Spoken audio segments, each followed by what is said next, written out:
एक लड़की है सोनिका, बिल्कुल सीधी सादी, भोली भाली, भगवान में बहुत विश्वास रखने वाली। अचानक शादी के 1 साल बाद ही उसके पति का स्कूटर से एक्सीडेंट हो गया और वो ऊपर चला गया। तब से सोनिका अपने पापा मम्मी के साथ रहने लगी। अभी उसका कोई बच्चा नहीं था। उसकी आयु 24 वर्ष थी। उसके पापा मम्मी ने उसको शादी के लिए कहा, लेकिन सोनिका ने फिलहाल मना कर दिया था। वो अब भी अपने पति को नहीं भुला पाई थी, जिसे ऊपर गए हुए आज 6 महीने हो गए थे। सोनिका शारीरिक रूप से कोई बहुत ज्यादा खूबसूरत नहीं थी, लेकिन उसकी सूरत बहुत भोली थी। वह खुद भी बहुत भोली थी, ज्यादातर चुप ही रहती थी। उसकी लंबाई लगभग 5 फुट 4 इंच थी, रंग रूप गोरा था, बाल काफी लंबे थे, गोल चेहरा था।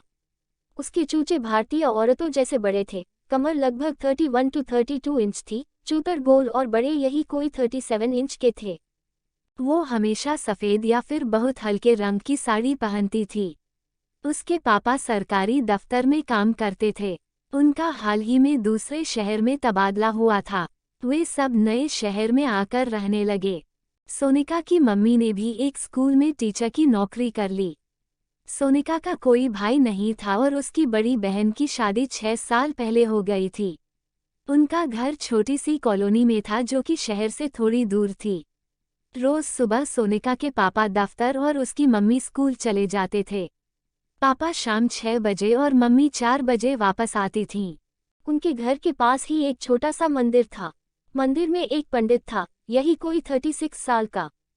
देखने में गोरा और बॉडी भी सुडौल, लंबाई 5 फुट 9 इंच। सूरत भी ठीक ठाक थी, बाल भी बड़े थे। मंदिर में उसके अलावा और कोई ना था। मंदिर में ही बिल्कुल पीछे उसका कमरा था। मंदिर के मुख्य द्वार के अलावा पंडित के कमरे से भी एक दरवाज़ा कॉलोनी की पिछली गली में जाता था। वो गली हमेशा सुनसान ही रहती थी क्योंकि उस गली में अभी कोई घर नहीं था। नए शहर में आकर सोनिका की मम्मी ने उसे बताया कि पास में एक मंदिर है, उसे पूजा करनी हो तो वहाँ चली जाया करे। सोनिका बहुत धार्मिक थी, पूजा पाठ में बहुत विश्वास था उसका। रोज सुबह 5 बजे उठकर वो मंदिर जाने लगी। पंडित को किसी ने बताया था एक पास में ही कोई नया परिवार आया है और जिनकी 24 साल की विधवा बेटी है। सोनिका पहले दिन सुबह 5 बजे मंदिर गई। मंदिर में और कोई ना था, सिर्फ पंडित था। सोनिका ने सफ़ेद साड़ी ब्लाउज पहन रखा था। सोनिका पूजा करने के बाद पंडित के पास आई। उसने पंडित के पैर छुए। पंडित, जीती रहो पुत्री, तुम यहाँ नई आई हो ना? सोनिका, जी पंडित जी। पंडित, पुत्री तुम्हारा नाम क्या है? सोनिका, जी सोनिका। पंडित, तुम्हारे माथे की लकीरों ने मुझे बता दिया है कि तुम पर क्या दुख आया है। लेकिन पुत्री, भगवान के आगे किसकी चलती है? सोनिका, पंडित जी, मेरा ईश्वर में अटूट विश्वास है, लेकिन फिर भी उसने मुझसे मेरा सुहाग छीन लिया। ये कहते हुए सोनिका की आंखों में आंसू आ गए थे। पंडित, पुत्री, ईश्वर ने जिसकी जितनी लिखी है वह उतना ही जीता है। इसमें हम तुम कुछ नहीं कर सकते। उसकी मर्जी के आगे हमारी नहीं चल सकती, क्योंकि वो सर्वोच्च है। इसलिए उसके निर्णय को स्वीकार करने में ही समझदारी है। सोनिका आंसू पोंछकर बोली। सोनिका, मुझे हर पल उनकी याद आती है। ऐसा लगता है जैसे वो यहीं कहीं हैं। पंडित, पुत्री, तुम जैसी धार्मिक और ईश्वर में विश्वास रखने वाली का ख्याल ईश्वर खुद रखता है। कभी कभी वो इम्तिहान भी लेता है। सोनिका, पंडित जी, जब मैं अकेली होती हूँ तो मुझे डर सा लगता है, पता नहीं क्यों। पंडित, तुम्हारे घर में और कोई नहीं है? सोनिका, है पापा मम्मी, लेकिन सुबह सुबह ही पापा अपने दफ्तर और मम्मी स्कूल चली जाती हैं। फिर मम्मी 4 बजे आती हैं। इस दौरान मैं अकेली रहती हूँ और मुझे बहुत डर सा लगता है। ऐसा क्यों है पंडित जी? पंडित, पुत्री, तुम्हारे पति के स्वर्गवास के बाद तुमने हवन तो करवाया था ना? सोनिका, नहीं। कैसा हवन पंडित जी? पंडित, तुम्हारे पति की आत्मा की शांति के लिए ये बहुत आवश्यक होता है। सोनिका, हमें किसी ने बताया नहीं पंडित जी। पंडित, यदि तुम्हारे पति की आत्मा को शांति नहीं मिलेगी तो वो तुम्हारे आसपास भटकती रहेगी और इसलिए तुम्हें अकेले में डर लगता है। सोनिका, पंडित जी, आप ईश्वर के बहुत पास हैं, कृपया आप कुछ कीजिए ताकि मेरे पति की आत्मा को शांति मिल सके। सोनिका ने पंडित के पैर पकड़ लिए और अपना सर उसके पैरों में झुका दिया। इस अवस्था में सोनिका के ब्लाउज के नीचे उसकी नंगी पीठ दिख रही थी। पंडित की नज़र उसकी नंगी पीठ पर पड़ी तो उसने सोचा ये तो विधवा है और भोली भी, इसके साथ कुछ करने का मौका है। उसने सोनिका के सर पे हाथ रखा। पंडित पुत्री, यदि जैसा मैं कहूँ तुम वैसा करो तो तुम्हारे पति की आत्मा को शांति अवश्य मिलेगी। सोनिका ने सर उठाया और हाथ जोड़ते हुए कहा, सोनिका पंडित जी, आप जैसा भी कहेंगे मैं वैसा ही करूंगी। आप बताइए क्या करना होगा। सोनिका की नज़रों में पंडित भी भगवान का रूप था। पंडित पुत्री, हवन करना होगा। हवन कुछ दिन तक रोज करना होगा, लेकिन वेदों के अनुसार इस हवन में केवल स्वर्गवासी की पत्नी और पंडित ही भाग ले सकते हैं और किसी तीसरे को इस बारे में खबर भी नहीं होनी चाहिए।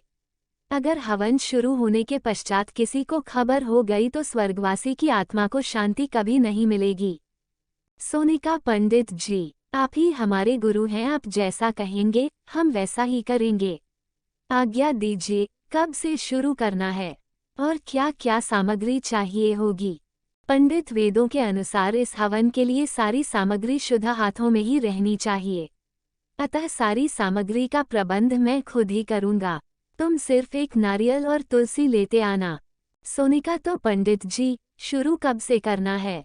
पंडित, क्योंकि इस हवन में केवल स्वर्गवासी की पत्नी और पंडित ही होते हैं, इसलिए ये हवन उस समय होगा जब कोई विघ्न ना करे और हवन पवित्र स्थान पर होता है, जैसे कि मंदिर, परंतु यहाँ तो कोई भी विघ्न डाल सकता है, इसलिए हम हवन इसी मंदिर के पीछे मेरे कक्ष रूम में करेंगे।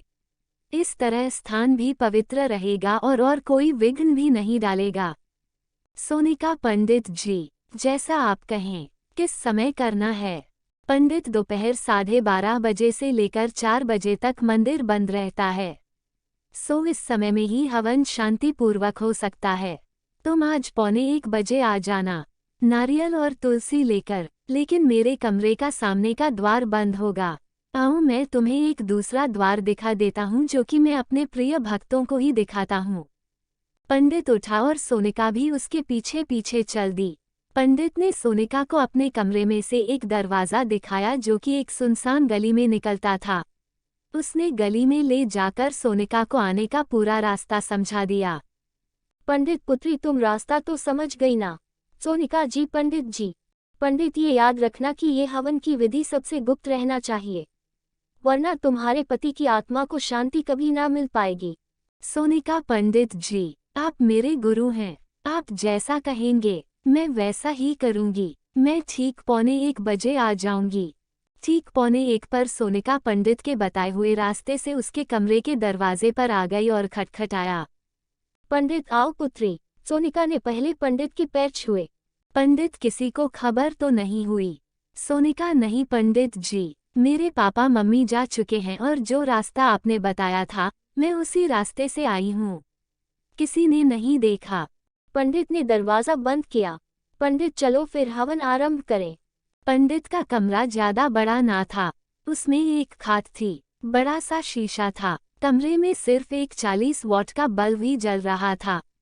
पंडित ने कमरे में ईंटों का हवन कुंड बनाया हुआ था, उसी में हवन के लिए आग जलाई और सामग्री लेकर दोनों आग के पास बैठ गए। पंडित मंत्र बोलने लगा। सोनिका ने वही सुबह वाला साड़ी ब्लाउज पहना था। पंडित, ये पान का पत्ता दोनों हाथों में ले लो। सोनिका और पंडित साथ साथ बैठे थे, दोनों चौकड़ी मार के बैठे थे, दोनों की टांगें एक दूसरे को टच कर रही थी। सोनिका ने दोनों हाथ आगे करके पान का पत्ता ले लिया। पंडित ने फिर उस पत्ते में थोड़े चावल डाले, फिर थोड़ी चीनी, थोड़ा दूध। फिर उसने सोनिका से कहा, पंडित पुत्री, अब तुम अपने हाथ को मेरे हाथ में रखो, मैं मंत्र पढ़ूंगा और तुम अपने पति का ध्यान करना। सोनिका ने अपने हाथ पंडित के हाथों में रख दिए। ये उनका पहला स्किन टू स्किन कांटेक्ट था। पंडित, वेदों के अनुसार तुम्हें ये कहना होगा कि तुम अपने पति से बहुत प्रेम करती हो। जो मैं कहूँ मेरे पीछे पीछे बोलना। सोनिका जी, पंडित जी। सोनिका के हाथ पंडित के हाथ में थे। पंडित, मैं अपने पति से बहुत प्रेम करती हूँ। सोनिका, मैं अपने पति से बहुत प्रेम करती हूँ। पंडित, मैं उन पर अपना तन और मन न्यौछावर करती हूँ। सोनिका, मैं उन पर अपना तन और मन न्यौछावर करती हूँ। पंडित, अब पान का पत्ता मेरे साथ अग्नि में डाल दो।